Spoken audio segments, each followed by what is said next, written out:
नमस्कार दोस्तों, student time में आपका फिर से मैं बहुत बहुत स्वागत करता हूं। और आज हम बात करेंगे शिक्षक भर्ती वेरिफिकेशन को लेकर।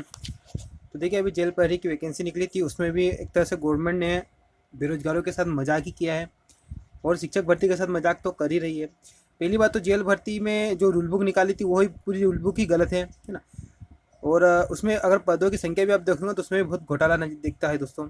तो कहीं ना कहीं यार, एक बात मैंने एक चीज़ देखी, आपने भी नोटिस की है कि सिर्फ मजाक कर रहे हैं। देखिए, एक बड़े लेवल पर एक पीबी कोई छोटा मोटा विभाग नहीं यार दोस्तों, आपको पता है पूरे इंडिया में फेमस हो चुका है वो, है ना। और वहाँ पर बड़े बड़े अधिकारी एक रूल बुक जारी करते हैं और उन्हें ये नहीं पता कि रूल बुक में क्या लिखा है। कहीं पर आप 3 घंटे का टाइम दे रहे हो, कहीं पर 2 घंटे का टाइम दे रहे हो, कहीं पर 100 प्रश्न बता रहे हो, कहीं पर 200 प्रश्न बता रहे हो। कहीं पर पद आपके पद जोड़ने पर 300 से ऊपर आ रहे हैं और आप टोटल में 200 के लगभग बता रहे हो। तो ये इस तरह से अगर देखा जाए तो सभी भर्तियों की मैं बात करूँ, आप एक बात क्लियर हो चुका है कि कहीं ना कहीं शुरुआत से ही चीज़ों को इस तरह से दे दिया जाता है हमें कि विवाद बने, है ना। शुरुआत से ही हमें चीज़ें प्रोवाइड कर दी जाती हैं। अब आप खुद देखिए, जेल प्रहरी की भर्ती अभी निकली, सिर्फ अभी तो फॉर्म भी शुरू है, कब एग्जाम होगी वो बात अलग है। तो उसको शुरुआत से ही उसको विवाद में डाल दिया, शुरुआत से ही डाल दिया। अब भी तो बहुत उसका लंबा सफ़र का तय करना पड़ेगा उन स्टूडेंट्सों को जो तैयारी कर रहे हैं। तो उनके साथ तो अभी बहुत कुछ सफ़र उनको करना पड़ेगा, जैसे शिक्षक भर्ती वाले कर रहे हैं। तो अब हम आते हैं मेन मुद्दे पर। तो देखिए, शिक्षक भर्ती को मांग अधिकार को लेकर दोस्तों अब अलग तरह से विरोध जताया जा रहा है। यहाँ पर क्या हो रहा है कि आप अलग अलग जिले के जो कैंडिडेट है वो पोस्टर छपवा रहे हैं, आप देख सकते हो किस तरह से पोस्टर छपवा रहे हैं। ठीक है, तो इस तरह से अब विरोध किया जा रहा है। तो ये अनोखा विरोध है और इस तरह से अगर विरोध होगा भी तो कहीं ना कहीं ये असर करेगा। शिक्षक भर्ती अधिकार मांग पत्र और यहाँ पर मुख्यमंत्री जी के नाम से हैं।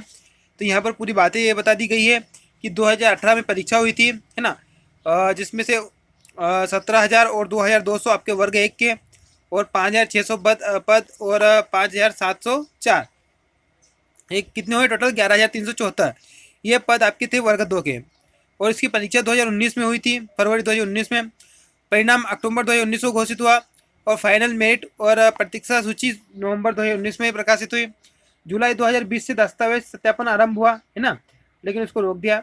आज दिनांक तक इस भर्ती में को लगभग 2 वर्ष होने को, फिर भी इस प्रक्रिया संपन्न नहीं हुई है। तो दस्तावेज सत्यापन के साथ नियुक्ति का दिनांक भी बताया जाए। तो ये मांग सरकार से रखी गई है, आप देख सकते हो। ठीक है, तो इस तरह से एक तरह से ये विरोध किया जा रहा है। इसमें एक लाइन ये पढ़ लीजिए आप, जिसमें मानसिक रूप से प्रताड़ित अभ्यर्थी अपनी मनोकुल दशाओं में आ सके, अन्यथा एक बड़े आंदोलन के लिए तैयार रहे, जिसकी जिम्मेदारी स्वयं शासन की रहेगी। तो ये है दोस्तों। ठीक है, तो देखिए आप एक बात समझिए, आपका ज्वाइनिंग की मैंने पहले मैं आपको वेरिफिकेशन की बात कर रहा हूँ, क्योंकि वेरिफिकेशन होगा तभी ज्वाइनिंग होगी ना। तो हम ज्वाइनिंग की बात नहीं करते, हम पहले वेरिफिकेशन की बात कर लेते हैं दोस्तों। अकॉर्डिंग टू मी, मेरा अनुसार आपका जो वेरिफिकेशन है वो उपचुनाव से पहले होना चाहिए, बहुत जरूरी है।